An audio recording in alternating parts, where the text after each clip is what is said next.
So আমরা pollination and ফার্টিলাইজেশনের last পার্টটা আজকে শুরু করছি, যেটা one of the most important part in plant physiology, that is fertilization. Okay, দেখো ফার্টিলাইজেশন মানেটা কি?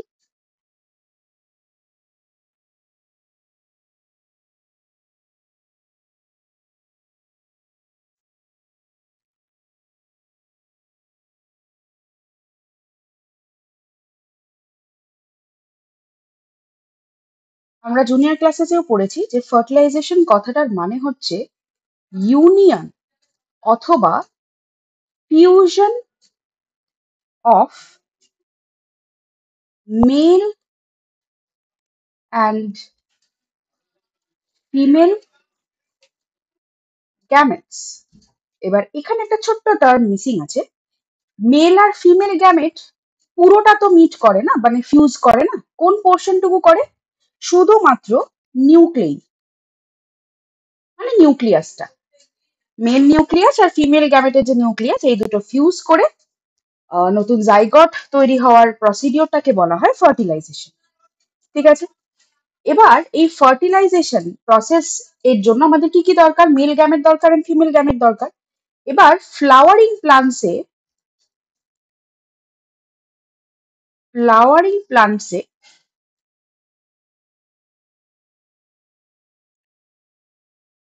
পোলেন গ্রেনকে বলা হয় মেল গ্যামেট। পোলেন গ্রেনকে বলা হয় male gamete. And ovule inside the ovary, ovule inside the ovary is called, কি বলো? Female gamete.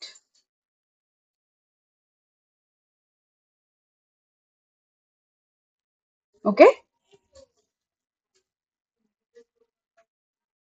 আচ্ছা, এবার পোলেন গ্রেনসের স্ট্রাকচারটা যদি আমরা একটু ডেসক্রাইব করি।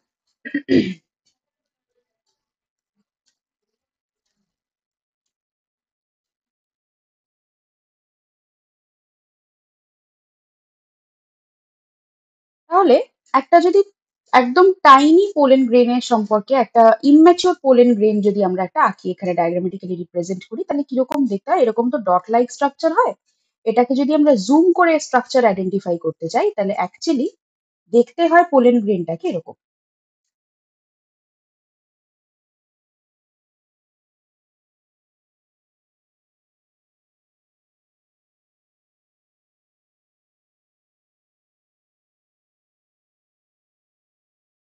এই যে আউটার লেয়ারটা, এই মোমেন্টে যে আউটার লেয়ারটা তোমাদের দেখতে পাচ্ছ, এটাকে বলা হয় ইনটাইন। ঠিক আছে, আচ্ছা, এর বাইরে থেকে এরকম আরো রিজিড বানানোর জন্য, এটাকে অনেক বেশি এনভায়রনমেন্ট প্রুফ বানানোর জন্য, কারণ পোলেন গ্রেনসকে তো অনেক দূর ট্রাভেল করতে হয় bye bye the agents of pollination, বাইরে আরেকটা লেয়ার আছে। এই যে বাইরের লেয়ারটাকে বলা হয় এক্সাইল। ওকে, এগুলো প্রচন্ড কমপ্লেক্স পলিমারিক সাবস্টেন্স দিয়ে তৈরি। দিজ আর অ্যাসিড রেজিস্টেন্স, হ্যাঁ, উইন্ড রেজিস্টেন্স, ওয়াটার প্রুফ, মানে প্রচন্ড রকমের টাফ হয় এক্সাইনটা এবং ইনটাইনটা, রাইট? আচ্ছা, এই দেখো এবার এক্সাইন আর ইনটাইনের মাঝখানে যে স্পেস গুলো দেখতে পাচ্ছ, এই স্পেস গুলোকে বলা হয় জার্ম পোর। জার্ম পোর।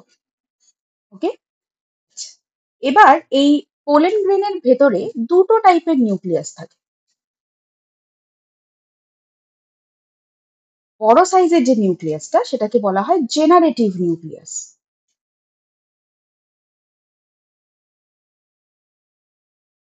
আর ছোট সাইজের যে নিউক্লিয়াসটা, এটাকে বলা হয় টিউব নিউক্লিয়াস। ক্লিয়ার?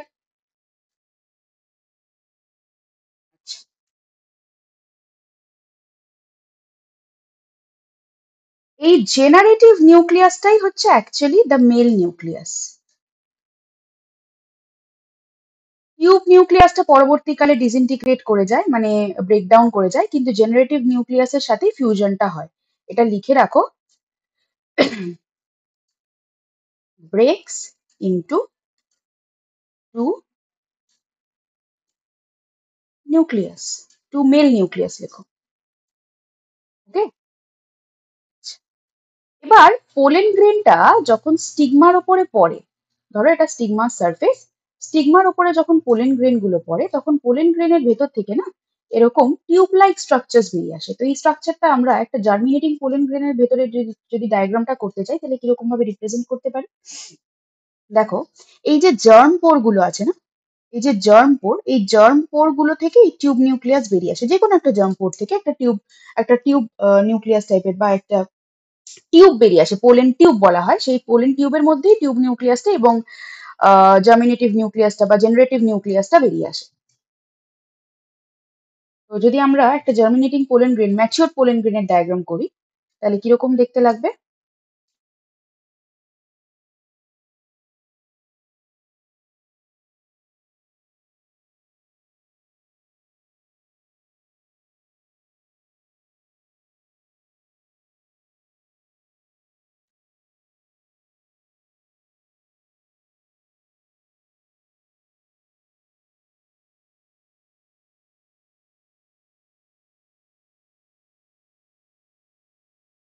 ওকে, বাইরে থেকে এক্সাইন গুলো আছে এভাবে।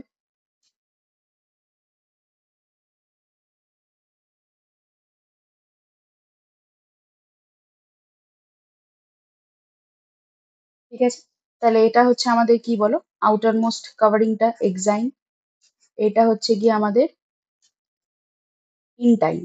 আর ভেতরকার যে নিউক্লিয়াস গুলো, একটা হচ্ছে টিউব নিউক্লিয়াস আর একটা হচ্ছে জেনারেটিভ নিউক্লিয়াস, এই দুটো দেখো ট্রান্সফার করে নিচে চলে এসছে। এইখানে একটা আছে আর এইখানে একটা আছে। নিচের দিকে কে থাকে? এ থাকে হচ্ছে গিয়ে টিউব নিউক্লিয়াসটা নিচের দিকে থাকে, মানে অ্যাকচুয়ালি রাস্তা দেখানোর মতো কাজ করে। কাকে? জেনারেটিভ নিউক্লিয়াসটাকে। যেরকম ছোটবেলায় তোমাদের পেরেন্টসরা যখন স্কুলে ছেড়ে আসতো তখন কিরকম হতো বলো, স্কুলের গেট অব্দি পেরেন্টসরা ছেড়ে দিত এবং তোমরা স্কুলের ভেতরে ঢুকে যেতে। তো এখানেই পেরেন্টের মতো কাজ করছে হচ্ছে কি টিউব নিউক্লিয়াসটা। তারপরে যখন আলটিমেটলি তোমার ওভিউল অব্দি পৌঁছে যাবে তখন টিউব নিউক্লিয়াসটার আর কোনো কাজ থাকবে না, ইট উইল ডিসইন্টিগ্রেট। ওকে, এটা জেনারেটিভ নিউক্লিয়াস। আর এই যে টিউব লাইক স্ট্রাকচারটা যেটা ডেভেলপ হয়েছে এটাকে কি বলছি বলো? Pollen tube. Pollen tube. Okay, এবার স্টিগমার ওপরে যখন পড়লো প্রচুর পোলেন গ্রেনস পড়তে পারে, প্রচুর পোলেন গ্রেনস পড়বে। এবার ধরো তুমি একটা জবা গাছের স্টিগমার ওপরে একটা আম গাছের পোলেন পড়তে পারে, একটা রোজ গাছের পোলেন পড়তে পারে। সবাই তো তোমার ম্যাচিওর হতে পারবে না, সিমিলার স্পিসিসরাই ম্যাচিওর হতে পারবে। এবার সিমিলার স্পিসিসের মধ্যেও কেউ কেউ হয়তো একটুখানি বড় হলো, আর একজন হয়তো পাশের জন আরেকটু বড় হলো, আর একজন আরেকটু বড় হলো। এবার যেই মোমেন্টে স্টিগমা ফিল করবে যে আমার নিজের স্পিসিস, আমি যে কোনো একজনকেই অ্যালাউ করবো টু ফুললি ম্যাচিওর। তার মানে এত পোলেন গ্রেনস পড়ছে, সেম স্পিসিস ডিফারেন্ট স্পিসিসে তো অ্যালাউই করছে না গ্রো করতে পোলেন টিউবটা, ঠিক আছে, কিন্তু সেম স্পিসিসেরও একজনকেই ফুললি গ্রো করতেও অ্যালাউ করছে। তাহলে নিউট্রিশনটা কে প্রোভাইড করছে? এই যে পোলেন টিউবটা বড় হচ্ছে, পোলেন গ্রেন থেকে, ছোট্ট একটা পোলেন গ্রেন থেকে পোলেন টিউব ডেভেলপ করছে, এর নিউট্রিশনটা প্রোভাইড করছে হচ্ছে গিয়ে স্টিগমার সারফেস। নেক ক্যানাল সেলস বলে একটা সেলস হয়, ক্লাস আমি লিখিয়ে দেবো যদিও, বাট ক্লাস 10-এ তোমাদের ওটা ওই কোঅর্ডিনেশন ইন প্লান্টসে আছে। যাই হোক, তো এই টিউব নিউক্লিয়াসটা ওই টিউব পোলেন টিউবের সাথে সাথে নিচে নামবে এবং later on it will fuse with the ovule to complete the process of fertilisation, right? এবার তাহলে এর ডায়াগ্রামটা আমরা একটু করি। আচ্ছা, এই ডায়াগ্রামটা আমরা একটু দেখে নিই, তাহলে এখান থেকে কিছুটা ক্লিয়ার হয়ে যাবে। দেখো পোলেন গ্রেন, এখানে প্রচুর পোলেন গ্রেন পড়বে, অনেক পোলেন গ্রেন পড়বে। একজন মোটামুটি ডেভেলপ করেছে, আর একজন একদম ফুললি ডেভেলপ করে তোমার ওভারি অব্দি পৌঁছে গেছে। ঠিক আছে, এটা আমাদের কি বলো? এটা হচ্ছে গিয়ে স্টিগমা, রাইট? এই যে মেল জার্ম সেলস গুলো নামছে, এটা হচ্ছে গিয়ে পোলেন টিউব, এই পুরোটা হচ্ছে গিয়ে ওভারি, আর এর ভেতরে রয়েছে হচ্ছে ওভিউল স্যাক, বা এটাকে বলা যেতে পারে এমব্রিও স্যাক, এমব্রিও স্যাক। আর এর ভেতরে রয়েছে ফিমেল জার্ম সেল। এবার এটার ডিটেল ডায়াগ্রামটা আমরা পড়বো।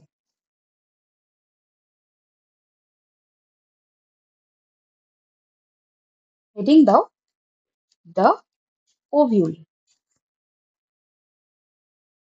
ওকে, যদি আমরা ডায়াগ্রামটা করি,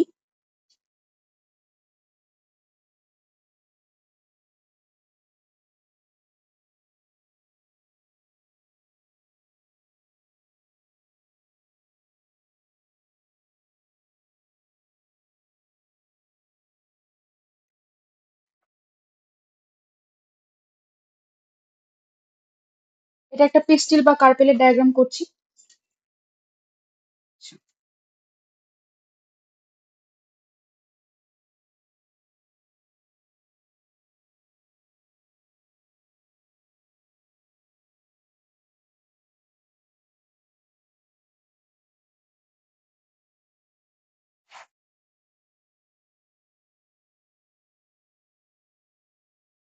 দেখো এখানটাতে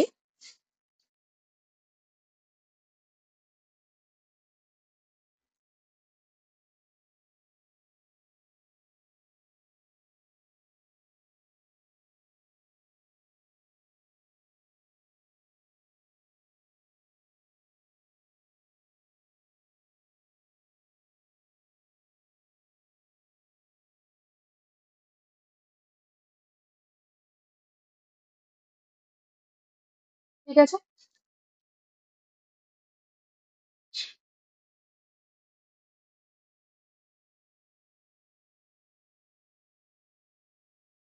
আচ্ছা এই যে উপরের দিকের যে এন্ডটা, এটাকে বলা হয় চালাজাল এন্ড।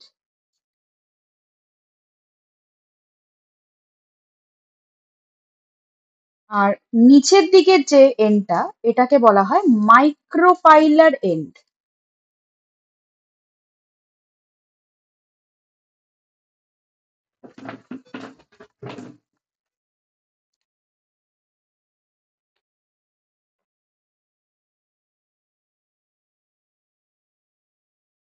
কেন এটাকে মাইক্রোপাইলার এন্ড বলা হচ্ছে? কারণ এই যে ওপেনিংটা, এটাকে বলা হয় মাইক্রোপাইল। ওকে, আচ্ছা, এর যে ভেতরকার যে স্যাকটা দেখতে পাচ্ছি, একটা গোল মতো স্যাক, এই স্যাকটাকে বলা হয় এমব্রিও স্যাক। এই স্যাকটার মধ্যেই থাকে ডিফারেন্ট টাইপস অফ ওভিউলস গুলো। ঠিক আছে, ওপরে 3টে সেট থাকে, নিচে 3টে সেট থাকে, আর মাঝখানে 2টো থাকে। এটা আমরা আলাদা করে ডায়াগ্রাম করে দেখব। ঠিক আছে, ওপরের যে 3টে সেট অফ তোমার ওভিউলস গুলো যেগুলো থাকে, 3টে সেট অফ সেলস গুলো যেগুলো থাকে, এদেরকে বলা হয় হচ্ছে গিয়ে অ্যান্টি পোডাল সেলস। ঠিক আছে, মাঝখানে যে 2টো সেল থাকে একসাথে, এদেরকে বলা হয় পোলার নিউক্লেই। আর তলায় যে 3টে সেট অফ সেলস থাকে, এদের মাঝখানেরটা হচ্ছে কি অ্যাকচুয়ালি তোমার এগ সেল, আর সাইডের দুজনকে বলা হয় সাইনার্জিস। এটা আমরা পুরো ডিটেল ডায়াগ্রামটা এমব্রিও স্যাকের পাশেই করবো জাস্ট। আচ্ছা, এরপরে আর কি কি আমাদের জানতে হবে? এটা তো আমাদের ওভারি হয়ে গেল, এটা তো আমাদের ওভারি হয়ে গেল। এটা হচ্ছে গিয়ে স্টিগমা, এটা স্টাইল, ভেতরে ওভিউলার স্যাক বা এমব্রিও স্যাক আমরা এঁকে দিয়েছি। এবার আরো কিছু পার্টস আছে যেটা আমাদের ভালো করে বুঝতে হবে। একটা হচ্ছে গিয়ে নিউসেলাস, নিউসেলাস, NUCELLUS। নিউসেলাস হচ্ছে একদম ওভারি, মানে এমব্রিও স্যাকের বাইরের যে লেয়ার গুলো, এটাকে বলা হয় নিউসেলাস। ঠিক আছে, আর ওভিউলের যে প্রোটেক্টিভ কভারিং, তারও একটা স্পেসিফিক নাম আছে, সেটাকে বলা হয় ইন্টিগুমেন্ট। তাহলে নিউসেলাস একদম ইমিডিয়েট বাইরেরটাকে নিউসেলাস বলছি, আর বাইরেরটা হচ্ছে গিয়ে বলতে পারো ইনার ইন্টিগুমেন্টস।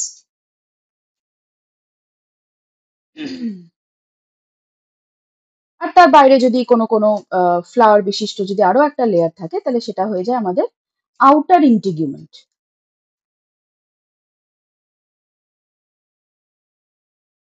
ঠিক আছে, ইনার ইন্টিগুমেন্টস অ্যান্ড আউটার ইন্টিগুমেন্টস। তাহলে ovule is the inner part of the ovary. Okay, ovule থেকে আমরা জানি কি হয়, সিড তৈরি হয়। আর ওভারি থেকে তৈরি হয় ফ্রুট, রাইট? ইন্টিগুমেন্টস এর কথাটা লিখে নাও। ইচ ওভিউল, প্রত্যেকটা ওভিউলের মধ্যে has one or two protective coverings. এই যে বাইরের যে কভারিংস গুলো দেখলাম, এমব্রিও স্যাকের বাইরে নিউসেলাস আছে, তার বাইরে যে দুখানা লেয়ার অফ কুশনিং টাইপের একটা কভারিং যেটা দেখলাম, ওয়ান আর টু প্রোটেক্টিভ কভারিংস, যাদেরকে কি বলছি বলো? ইন্টিগুমেন্টস।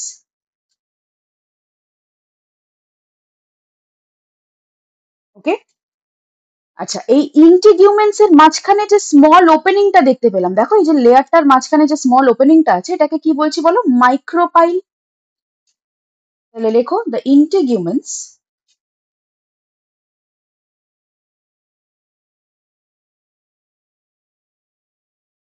leaves বা leaf a small opening called micropyle। তাই জন্যই এমব্রিও স্যাকের এই এন্ডটাকে আমরা বলছি মাইক্রোপাইলার এন্ড। যেহেতু এটা মাইক্রোপাইল, বুঝতে পারছো তো কোন জায়গাটাকে মাইক্রোপাইল বলছি? এই জায়গাটা হচ্ছে মাইক্রোপাইল। আর তাহলে এই এন্ডটা কি? মাইক্রোপাইলার এন্ড। আর ওপরের এন্ডটা চ্যালাজাল এন্ড বলা হয়, কিন্তু তোমাদের এটা চ্যালাজাল এন্ডটা এই মোমেন্টে লাগবে না ক্লাস 9-এ। ওকে, এবার এই মাইক্রোপাইলের না একটা স্পেসিফিক ফাংশন আছে। এই পোলেন টিউবটা এই মাইক্রোপাইল দিয়েই ঢোকে। তাহলে যদি তোমাকে কেউ মাইক্রোপাইলের ফাংশন জিজ্ঞেস করে, তুমি লিখবে কি? The pollen tube enters to the micropyle during the process of during fertilization, right? আচ্ছা, এটা আমরা শিখবো যে কি করে মাইক্রোপাইল দিয়ে ঢুকছে। enclosed by the integuments is the nucellus। এবার নিউসেলাসের ফাংশন কি? নিউসেলাসের ফাংশন হচ্ছে it provides food to the embryo sac. It is food মানে filled with food laden cells. What is nucellus? It is a mass of food laden, laden মানে ভর্তি, sales, ঠিক আছে? আর এই নিউসেলাসের ভেতরে থাকে হচ্ছে তোমার এমব্রিও স্যাক। তাহলে বাইরে থেকে ভেতরে যদি আমরা দেখি, তাহলে কি? ওভারি ওয়াল। ওভারি ওয়ালের ভিতরে কি আছে? ওভারির ভেতরে আছে তোমার ইন্টিগুমেন্টস। রিঅ্যারেঞ্জ দ্য ফলোইং করে দিতে পারে, ইন্টিগুমেন্টস। তারপর তার ভেতরে কি আছে বলো? নিউসেলাস। তার ভেতরে আছে embryo sac. Hopefully the diagrams and the structure is clear.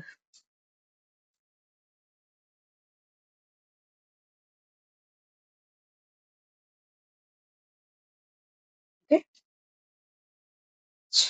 এবার আমরা ফার্টিলাইজেশনের গোটা প্রসেসটা পড়বো, double fertilisation and triple fusion. So now we are going to start the process of fertilization, that is double fertilization. দেখো, তার জন্য আমাদের এই নেক মানে পুরো এই ডায়াগ্রামটা ভীষণ ভীষণ ইম্পর্টেন্ট। তো ভালো করে অবজার্ভ করো, দেখো যখন পোলেন গ্রেনস গুলো ওপরে পড়ছে, তখন শুধুমাত্র সিমিলার স্পিসিসের যে পোলেন গ্রেনস গুলো আছে সেগুলো গ্রো করতে পারবে। এবার তাদের মধ্যে তো সবাই গ্রো করতে পারবে না, শুধুমাত্র একটা পোলেন গ্রেন থেকে পোলেন টিউব পুরোপুরি কমপ্লিটলি পুরো স্টাইল বরাবর নিচে নেমে এই মাইক্রোপাইলার এন্ড, এই যে এন্ডটা, এই এন্ডটাকে মাইক্রোপাইলার এন্ড বলছি, মাইক্রোপাইলার এন্ড থেকে ওভারি মানে ওভিউলের ভেতরে ঢুকতে পারবে, এমব্রিও স্যাকের ভেতরে ঢুকতে পারবে এবং ফার্দার ফিউশন প্রসেসটা কমপ্লিট হবে, রাইট? তাহলে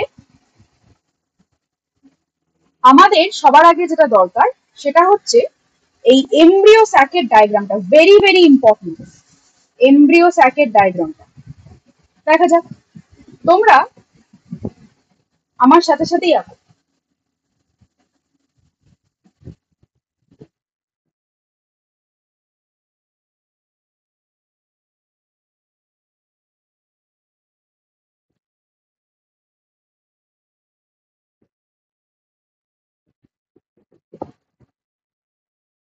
রাইট?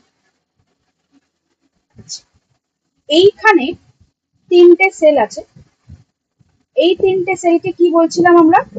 Antipodal sales, right? এই সেলগুলোকে বলছিলাম, এটা কিন্তু এমব্রিও স্যাকের ডায়াগ্রাম। ওকে, এটা হচ্ছে ওভিউল, পুরোটা হচ্ছে গিয়ে ওভিউল, এইটা হচ্ছে গিয়ে নিউসেলাস। ওকে, এইখানটাতে আছে আমার দুটো পোলার নিউক্লিয়াস, দেখো একটাই সেল কিন্তু কিন্তু দুটো নিউক্লিয়াস, তাহলে এটা কি? এটা হচ্ছে আমাদের অ্যান্টিপোডাল সেলস। তিনটে সেল আছে, 3 সেলস অ্যান্ড 3 নিউক্লিয়াস আছে এখানে প্রেজেন্ট। আচ্ছা, এইটা আমাদের কি? এইটা আমাদের হচ্ছে গিয়ে পোলার নিউক্লিয়াই। এটা ওয়ান সেল, দেখো মাঝখানে কিন্তু কোনো ফিউশন নেই, ওয়ান সেল আর 2 নিউক্লিয়াস আছে। ওকে, আর এই জায়গাটাতে একদম মেইন মেম্বারটা বসে আছে, এইটা হচ্ছে কি আমাদের এগ সেল। ঠিক আছে, আর তার পাশ থেকে দুটো আরো সেল আছে, এগুলোকে বলা হয় সাইনার্জিডস। কোনটা কোনটা সাইনার্জিডস? এই দুটো, এইটা আর এইটা হচ্ছে সাইনার্জিডস, রাইট? আর এইটা হচ্ছে কি আমাদের এমব্রিও স্যাক। ওকে, এই এন্ডটাকে কি এন্ড বলছি বলো? মাইক্রোপাইলার এন্ড, তাহলে এটা মাইক্রোপাইল। ওকে, এই জায়গাটা যদি তোমার লেবেলিং আসে তাহলে এটা হচ্ছে গিয়ে সেন্ট্রাল সেল। ডায়াগ্রামটা খুব ভালো করে প্র্যাকটিস করবে, ঠিক আছে? এইবার ইমাজিন করে দেখ, এই সাইড থেকে পোলেন টিউবটা বড় হচ্ছে, ঠিক আছে? বড় হয়ে এই জায়গাটা থেকে, এই পোলেন টিউবটা এই জায়গাটা থেকে আসতে পারে, অথবা এই জায়গাটা থেকেও গ্রো করতে পারে, এসে এই মাইক্রোপাইলার এন্ড দিয়ে ঢুকছে। তার সাথে সাথে এই যে মেল জার্ম সেল, যেটা তোমার জেনারেটিভ সেল থেকে দুটো মেল জার্ম সেল তৈরি হয়েছিল, জার্ম সেল মানে হচ্ছে মেল নিউক্লিয়াস, মানে মেল গ্যামেটের যে নিউক্লিয়াস গুলো, যেগুলোর সাথে অ্যাকচুয়ালি ফিউশনটা হবে, কটা আছে? এটা নাম্বারে 2। ঠিক আছে, এই পেছন থেকে যত টিউব তোমার টিউবটা মানে টিউব নিউক্লিয়াসটা যত এগোচ্ছে, তার মানে কি পুরো টিউবটা মানে পোলেন টিউবটা যত বড় হচ্ছে তত টিউব নিউক্লিয়াস গুলো এগোচ্ছে একটু একটু করে, তাই না? এবার আলটিমেটলি টিউব নিউক্লিয়াসটা এই ওভিউল মানে এমব্রিও স্যাকের মাইক্রোপাইলার এন্ড দিয়ে ঢুকবে, রাইট? তাহলে এই ডায়াগ্রামটা আমরা এখানে রিপ্রেজেন্ট করতে পারি কিভাবে? ধরো এখানে আমি মাইক্রোপাইলার লেখাটা মুছে দিলাম, হ্যাঁ?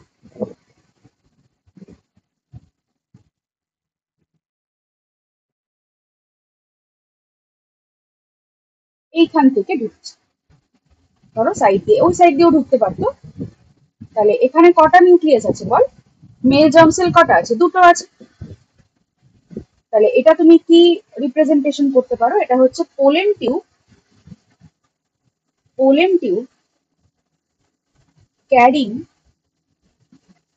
2 স্পার্ম নিউক্লিয়াই।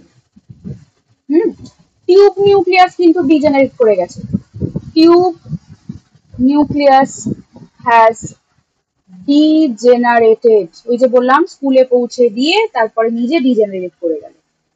এইবার আচ্ছা, এটা হচ্ছে ইন্টেগুমেন্টস, হ্যাঁ, এগুলো ইন্টেগুমেন্টস।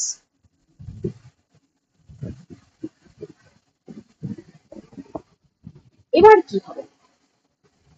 এই যে এখানে দুটো টিউব নিউক্লিয়াস আছে, ঠিক আছে, সরি দুটো মেল জার্ম সেল আছে, মানে জেনারেটিভ সেল থেকে দুখানা মেল নিউক্লিয়াস তৈরি হয়েছে। এই ফার্স্ট যে মেল নিউক্লিয়াসটা, এটা ফিউজ করে উইথ দ্য এগ সেল। তাহলে first male nucleus fuses with the egg cell। সেখান থেকে কি তৈরি হচ্ছে? এটা থেকে তৈরি হচ্ছে জাইগট। তাহলে একটা ফার্টিলাইজেশন হলো কমপ্লিট, ঠিক আছে? এবার সেকেন্ড টিউব নিউক্লিয়াস মানে সেকেন্ড মেল নিউক্লিয়াসটা কি হবে? তাহলে সেকেন্ড মেল নিউক্লিয়াসটা fuses with the polar nuclei, ঠিক আছে, পোলার নিউক্লিয়াই। এখানে তৈরি কি হয়, এখানে তৈরি হয় হচ্ছে কি তোমার এন্ডোস্পার্ম,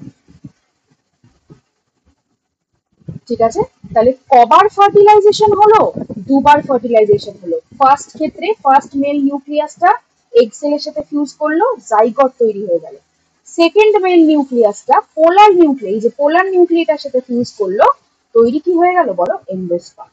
তাহলে যেহেতু ফার্টিলাইজেশনটা দুবার হচ্ছে, তাই জন্য এইটাকে বলা হয় ডাবল ফার্টিলাইজেশন, ডাবল ফার্টিলাইজেশন, ঠিক আছে। এটা এন্ডোস্পার্ম লিখতে পারো অথবা এন্ডোস্পার্ম সেলও লিখতে পারো। ওকে, তাহলে ডাবল ফার্টিলাইজেশন তোমাকে যদি লিখতে হয়, তাহলে তুমি কিভাবে লিখবে, যে the first male, the two polar nuclei unite to form the secondary nucleus and one sperm nucleus from the pollen tube unites with the secondary nucleus to form endosperm। এটা একটা কেস হয়ে গেল। আর একটা কেস কি হচ্ছে, আর একটা যে sperm nucleus আছে সেটা এগ সেলের সাথে তোমার ফিউজ করছে to form the zygote, right. এবার তোমরা জিজ্ঞেস করতে পারো যে সাইনার্জিডস গুলো কেন কিছু করলো না। সাইনার্জিডস এর মেইন ফাংশন হচ্ছে গিয়ে অ্যাসিস্টিং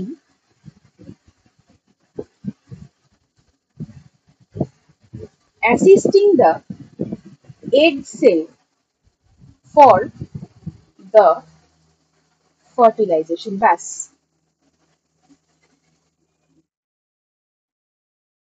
মানে it is acting like a helper here, ওটার কোনো ফাংশন নেই, মানে আলাদা, এর থেকে আলাদা কোনো ফাংশন নেই। সাইনার্জিডসের শুধু এইটুকুই কাজ যে ও জাস্ট ওই টিউব সেলটা যাতে ঠিকঠাক করে ঢুকে, ঠিকঠাক করে যাতে তোমার ফার্টিলাইজেশন প্রসেসটা কন্টিনিউ হয়, সেটা জাস্ট দেখে শুনে রাখা। ক্লিয়ার? এখানে আর একটা জিনিস তোমাদের শিখতে হবে, ডাবল ফার্টিলাইজেশনের সাথে যেটা ইম্পর্টেন্ট সেটা হচ্ছে কি triple fusion. Now what is this triple fusion? Triple ফিউশনটা হচ্ছে, দেখো খুব ভালো করে দেখো, এইখানটাতে যখন ফার্স্ট ফার্টিলাইজেশন যেটা হয়েছিল, ঠিক আছে, ফার্স্ট কেস যেটা হয়েছিল, সেখানে কি হয়েছিল, যে ওয়ান মেল নিউক্লিয়াস, যদি মেল নিউক্লিয়াস থাকে তাহলে একটা নিউক্লিয়াস ইনভলভ, ফিউজ করেছিল উইথ ওয়ান এগ সেল, ঠিক আছে, এরও একটাই নিউক্লিয়াস ছিল। তাই জন্য যে রেজাল্টিং জাইগোটটা তৈরি হয়েছিল, তার যে জেনেটিক কম্বিনেশন ছিল সেটা ছিল 2n, ঠিক আছে। এটা তোমরা হায়ার ক্লাসে জেনেটিক্সে আরো বেটার করে পড়বে। ওকে, নেক্সট হচ্ছে সেকেন্ড যে ফার্টিলাইজেশনটা হয়েছিল, যে সেকেন্ড মেল নিউক্লিয়াসটা যে পোলার নিউক্লিয়াসের সাথে তোমার ফিউজ করেছিল, তার জন্য যে এন্ডোস্পার্ম তৈরি হয়েছিল, সেখানে কি হয়েছিল, এটাতে সেকেন্ড মেল নিউক্লিয়াস, তারও তো একটাই নিউক্লিয়াস, কিন্তু এই যে পোলার নিউক্লিয়াই যেটা ছিল, সেখানে কটা নিউক্লিয়াস, সেল তো একটা কিন্তু নিউক্লিয়াস তো দুটো। তাহলে পোলার নিউক্লিয়াই এটা ছিল 2n, এখানে তৈরি হয়েছিল হচ্ছে গিয়ে এন্ডোস্পার্ম সেল, কিন্তু তার নাম্বার অফ জেনেটিক মেটেরিয়াল কত হয়ে গেল বল, n+2n, 3n। এইটাকেই বলা হয় ট্রিপল ফিউশন। ট্রিপল ফিউশন মানে তিনটে নিউক্লিয়াসের জন্য এটাকে বলা হচ্ছে ট্রিপল ফিউশন। অ্যাকচুয়ালি এটার আরো অনেক কিছু আছে যেটা তোমরা ক্লাস 10 এ জেনেটিক্সে পড়বে।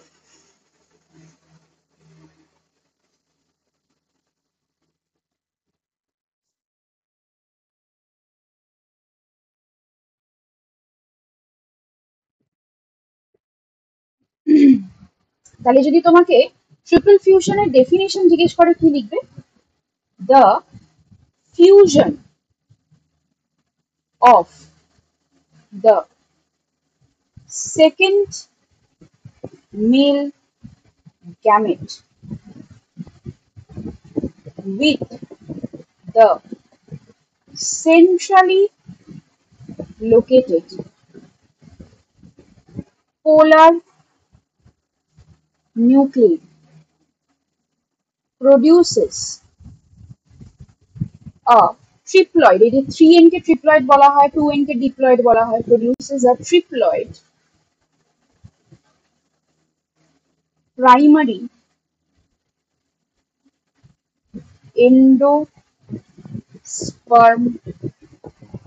নিউক্লিয়াস, হ্যাঁ, PEN বলা হয়। This process is called triple fusion. This process is called triple fusion. Okay.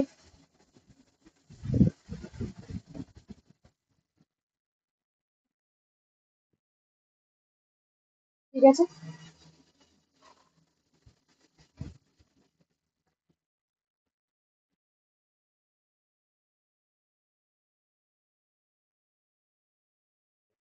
Double fertilisation লিখলে এটাই লিখবে যে the first male nucleus fuses with the egg cell to form the zygote and the second male nucleus of the male gamete fuses with the polar nuclei, centrally located polar nuclei, to form the endosperm cell. As two fertilization occurs simultaneously, one back to back, therefore the process is called double fertilization. অথবা লিখতে পারো as the fertilization occurs twice and the fusion occurs twice, therefore the process is called double fertilization. Clear? তাহলে এটা আমাদের double fertilisation, triple fusion এগুলো হয়ে গেল। তোমাকে যদি জিজ্ঞেস করে যে এমব্রায়ো স্যাকের কটা সেল আছে, এমব্রিও স্যাকের কটা সেল আছে এবং কটা নিউক্লিয়াস আছে, আমরা কি দেখেছিলাম একটু দেখা যাক। এমব্রিও স্যাকের সেল আছে কটা, দেখ, একটা, দুটো, তিনটে, এই পুরোটা দুটো মিলেই তো একটা, চারটে, পাঁচটা, ছটা, সাতটা, কিন্তু নিউক্লিয়াস কটা আছে, তাহলে সেল হচ্ছে সাতটা, নিউক্লিয়াস আছে একটা, দুটো, তিনটে, চারটে, পাঁচটা, ছটা, সাতটা, আটটা, তাহলে 7 celled but 8 nucleus. তাহলে the embryo sac contains 7 cells,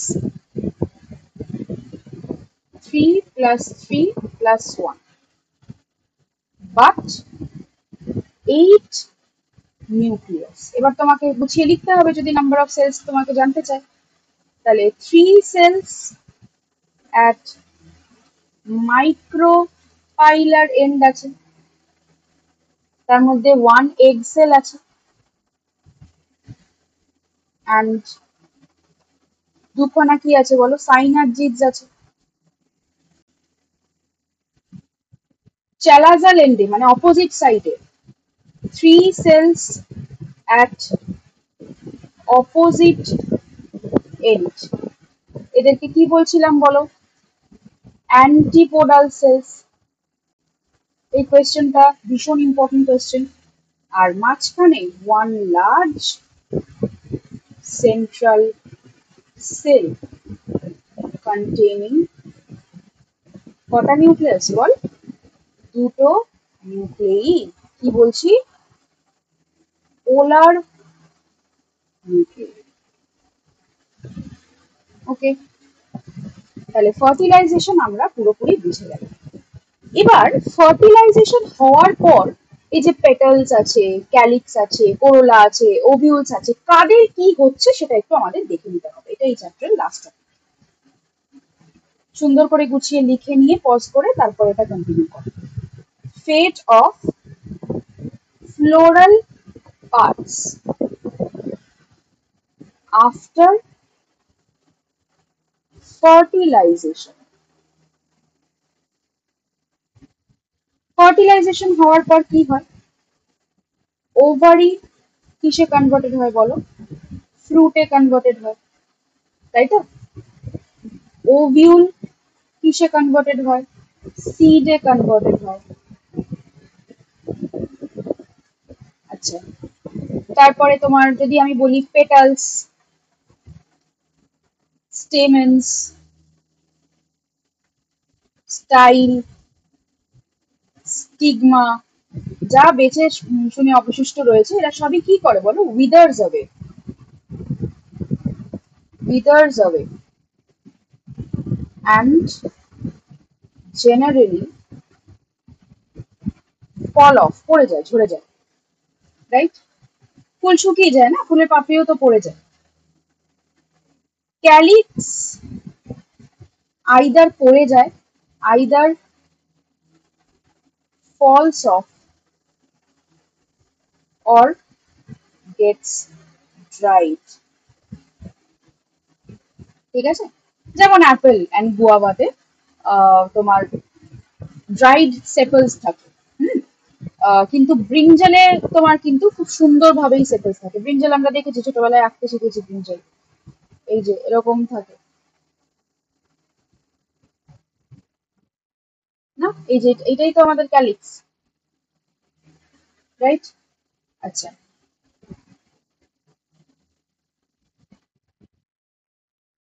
এছাড়াও আর কি কি পড়তে হবে? ওভারি ওয়ালের কি হয়? ওভারি ওয়ালটা পেরিকার্পে কনভার্টেড হয়। ফ্রুটের কভার, হ্যাঁ, ফ্রুটের আউটার মোস্ট যে পার্টটা, ছালটা, চোকলাটা, সেটা আমরা পরের চ্যাপ্টারে পড়বো। নেক্সট, ওভিউল তো বলে দিলাম সিড হয়। প্লাসেন্টা কিসে কনভার্টেড হয়? প্লাসেন্টা কনভার্টেড হয় into stock of the seed. সিডটা, ওভিউল যেহেতু প্লাসেন্টার সাথে অ্যাটাচ থাকে, তো সেই জন্য ওই প্লাসেন্টাটা সিডের সাথে, ওভিউল তো সিডে কনভার্টেড হয়েছে, তাই প্লাসেন্টাটাও এখন সিডের সাথে আর ফ্রুটের সাথে অ্যাটাচমেন্টের একটা স্টক হিসেবে কাজ করে। হুম। যে বীজগুলো থাকে, সেই বীজগুলো ফলের সাথে লেগে থাকে একটা সূক্ষ্ম, প্রচন্ড সূক্ষ্ম একটা স্ট্রাকচার দিয়ে, that is the placenta actually. আচ্ছা, আউটার ইন্টেগুমেন্টস আর ইনার ইন্টেগুমেন্টস, এরা দুজনেই কনভার্টেড হয় ইন্টু সিড কোট। সিড কোটের বাইরের লেয়ারটাকে বলা হয় টেস্টা, আর ভেতরকার লেয়ারটাকে বলা হয় টেগমেন। পরের চ্যাপ্টারে আছে সিডসে। এরা কনভার্টেড হয় ইনটু সিড কোট। স্পেসিফিক্যালি যদি তোমাকে আউটার ইন্টিগুমেন্ট জানতে চায়, তাহলে তুমি বলবে টেস্টাতে কনভার্টেড হয়, আর ইনার ইন্টিগুমেন্ট জানতে চাইলে তুমি বলবে টেগমেনে কনভার্টেড হয়।